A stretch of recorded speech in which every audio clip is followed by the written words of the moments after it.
The government's new labour codes promises a big transformation, flexibility for MSMEs, fewer compliance hurdles, lower operating costs and a push toward formalizing India's workforce. But on the ground, are India's small and medium enterprises ready for these changes? Are they worried about the new rules could mean more scrutiny, higher expenses and reduced job security for workers? To decode what these reforms really mean for MSME ecosystem, let's talk to KE Raghunathan, a well-known voice of India's MSME sector. Nice talking to you. Sir, the government says new labour codes will give MSMEs more flexibility in hiring and managing workforce. Do these changes genuinely make it easier for MSMEs to operate, or are we facing the risk in reducing job security for workers in smaller units? What's your opinion? We have 29 laws which are labor related. These laws have been there for the most 50 years. And we need to file about 1,436 rules by an industrialist. Returns are about 31. Forms are about 181 forms to be filled. Registers are 84 registers to be maintained. These were the earlier ones. This is how it was. The government had constituted a tripartite committee which consisted of various state governments, various associations for employers, various trade unions. From 2015 to 2019, several discussions were held between them to come to a consensus agreements. You were also part of that group, I right? was part of the group from the employer's perspective. Okay. For this framework of these new labour codes. For the new labor codes. So the ultimate result, any change, some people like it, some people are impacted also. Some impacts are short term, some impacts are long term. Some impacts, when it is viewed from the law abiding people, looks genuine. Whereas the loopholes are exploited, it can be crucial for those impacted. From a vintage policies and the laws, we are now turning into a latest working methodologies. Developing countries and developed nations have simplified their processes of industrial relationships. We cannot live in the same way that we lived. Industries have gone through tremendous changes. There was never we heard of something like work from home concepts, remote concepts, gig working concepts. One person working at 5 different organizations remotely. Moonlighting is all new terminologies. Manufacturing has gone through several changes, automations, process change, and inventory control. Everything has become different today in managing it. And therefore, on one side, the government has a need to bring in investments from foreign companies and the local corporates and industries. Second, there is a need to protect the workers' interest. Third, there is a need to create employment also, so that whatever they do, it doesn't impact somebody faster. It should help. So all the three were under control. That's how this was discussed. Now the code have been enacted by Parliament and effective from 21st of November. It doesn't immediately become a law. Every state has to pass this as a legislation. A lot of corporates have welcomed the changes. Most of the trade unions have announced a strike, and they call it as an anti-workers code. MSMEs are caught in between. They need to appreciate for certain things and they need to be cautious on certain things. Okay. I want to talk about this cost saving and the financial burden of MSMEs. The government argues this standardized rules will reduce litigation and costs. Do the labour codes reduce operational expenses for MSMEs? What's your opinion about, the provisions like revised social security norms, which may increase the financial burden on the businesses? Under the MSME, we have about 6.25 crores of MSMEs in this country. The micro industries are constituting 92%, which is up to 10 crore of turnover. Most of these people will employ only about 10 to 15 people. The EPFO does not normally covered for them. The Social Security, ESI is not much available. covered for them. Hire and fire will come. Seasonal businesses will come. They will work for a few days. They may not work for a few days.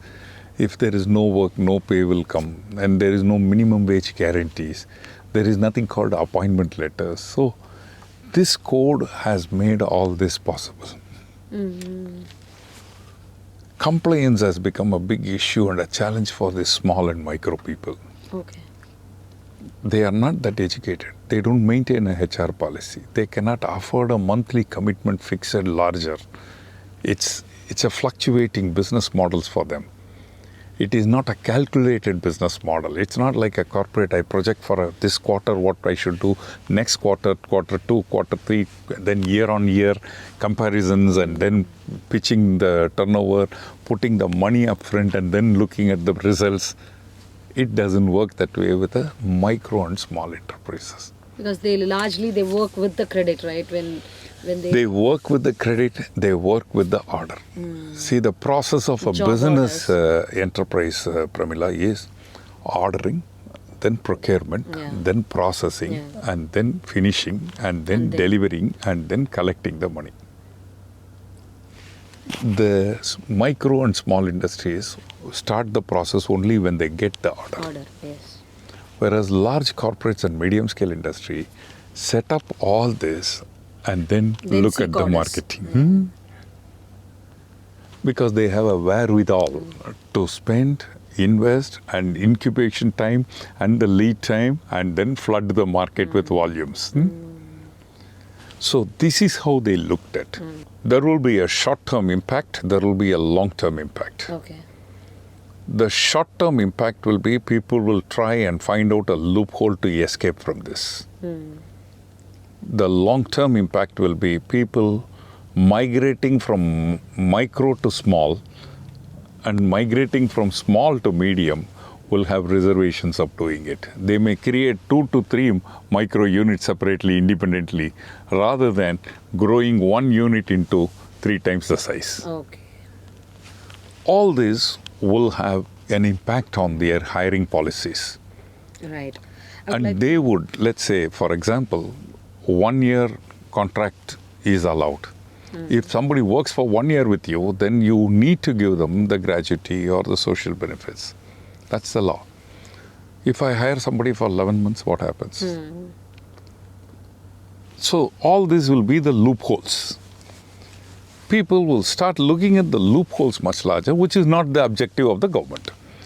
The objective of the government was to include everybody in their growth process. Okay. But the result will be they will exclude some people in their growth of prospects. It will bound to have an impact. Raghunathan sir, I want you to touch upon the fear of monitoring labor codes. The government aims to push more workers into the formal net through digital records and having a wider coverage. Will this encourage MSMEs to formalize more jobs, or do small businesses, medium businesses fear that tighter documentation and inspections may discourage expansion? Well, very simple. You take the codes on wages. It has a clarity of minimum wages to be given by the people, which is fixed by the state, to all the people. Many micro and small may not be able to afford that because they work on a seasonal basis. I get an order, I need to execute that order in a shortest time and then give it. So these minimum wages may not be able to be suitable for them because it's not a fixed cost for them, it's a variable cost for them. Okay. The labor content is a variable cost for them. Second is industrial relation code. Micro and small doesn't come under that, so we don't have to worry about that. The code on social security. Basic pay is increased now, so EPFO contribution will increase. All other costs will increase. We have estimated that the cost... So you mean to say this labor code entirely favors the employees? No, not really. Not really.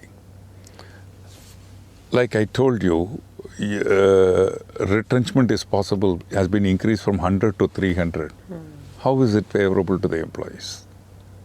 Okay. As I told you, if somebody now reduces the contractual period to 11 months, how does it help the people? It is never possible to have one size fits all policy. Okay. India is a large country. You have different seasons and you have different types of industries. You have different types of companies. There are people who work only during summer months. There are business models. There are business models which works only during monsoon times. And within the country, there are states which have large number of monsoon days or rainy days and less number of sunny days. In Tamil Nadu, we have 320 days of sunny days in a year. So each one is different. That is why it was made a concurrent subject with the states. Okay.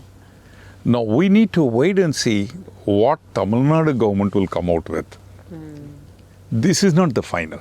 What Tamil Nadu government, based on these codes, will come out with is the final for implementation. And the raise of voice from the trade unions makes sense on certain areas.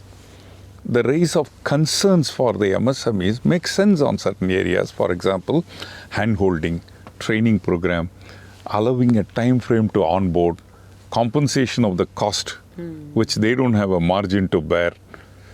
All this will be a concern. Okay. Very tough. One, the mindset of the people have to change. The law does not apply for people less than about 10 people working in your company. None of these codes apply. They can continue to be the way they want.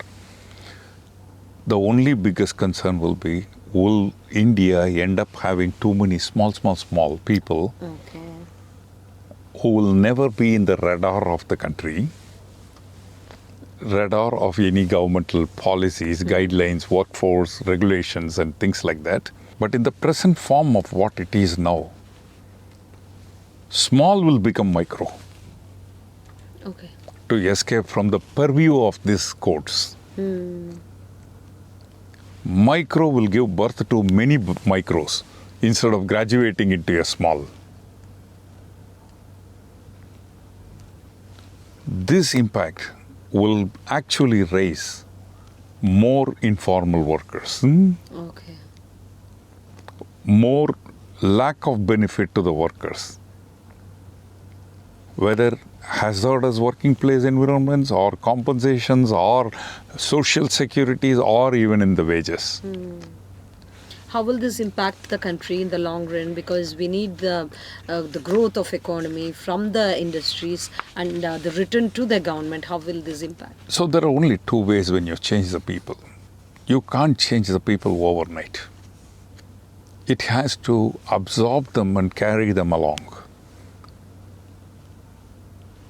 In the present form of a very strict implementation schedules, there is more going to be rebellions and there's going to be more enterprises finding a way to stay out of this rather than follow this. Okay. Stay out of the radar rather than bring Stay out of the purview of the codes. Okay. If you come into the code only, you have all these rules and regulation. If I don't come into it, For example, an industry can split its entire production unit into 5 or 6 different small segments and Exactly. employ people in all the 10. below 10. Okay. Below 10. Contracts less than 10 months. It'll be really difficult. Then you will find it difficult. Gig workers. And overall, we will all become gig workers then. We will all become gig workers, but the gig workers are not covered in this. not But covered. then you will be eliminated even as a gig worker. This is a biggest challenge for the government, and this process has actually taken 6 years already, from 2019 to 2025. No, it has taken a longer time. We have not been able to build the consensus. We have been not able to go next step to the levels because there are gray areas which are impacting. What are the grey areas of these new labor codes? I told you. Compliance costs. Very fixed, rigid time schedules, not walking them through. Not having separate policies for each sectors. You could have divided it simply up to 50 people working, up to 100 people working could have been more and more simplified so that you address the target group of people individually. Now you can only talk about one code throughout the country. Whereas if you had the codes for micro enterprises, and the graduation from micro to small is not that very difficult, and it is a phased manner, it's an accepted manner. Compounding we were talking, Pramila. Today the compounding is allowed only once. Once you have used the compounding, then for next 5 years you can't come back for compounding. Oh, okay. In my opinion, it's ridiculous. You are introducing something new. Even if you give me a new car, I can't be a master of the car overnight. I may fail, I may fall, get up, walk. Could have given me a longer period to try this out first, roll this out first. This is what we were saying. Several IT online forms, for that matter, have gone through tremendous hitches. Even today, the income tax portal has been kept extending the end dates because of the glitches in the portal. More and more dependence on specialized people, experts, increases the cost and the time. Big corporates, medium-scale industries can afford to have an individual personal manager, HR manager, and implementation people who will dedicatedly work, go and take care of compliances. Small industries may not be able to do this. One size does not fit all.